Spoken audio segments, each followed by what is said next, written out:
To make cinnamon cold brew coffee and cappuccino gummies, we need to brew the coffee the day before to extract the most caffeine and best flavor from the beans.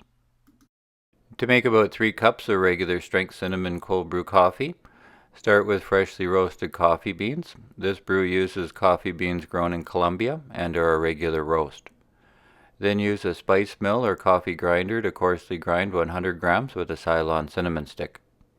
Fill a large enough container with 1 liter or 4 cups of water and add the cinnamon coffee grinds. A 2-liter wide-mouth mason jar is a good size to brew the coffee in, and a tight-fitting lid allows the brew to be easily shaken a few times while the coffee brews in the refrigerator for about 20 hours. Then strain out the grinds.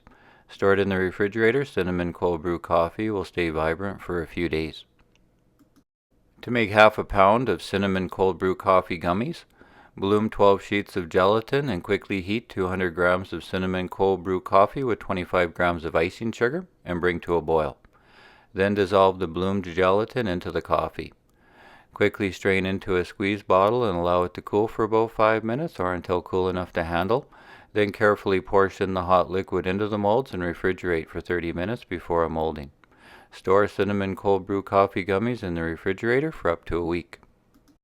To make half a pound of cappuccino gummies, bloom 12 sheets of gelatin and quickly heat 150 grams of cinnamon cold brew coffee with 50 grams cream, 25 grams of icing sugar, and bring to a boil.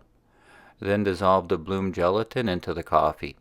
Quickly strain into a squeeze bottle and allow it to cool for about 5 minutes or until cool enough to handle.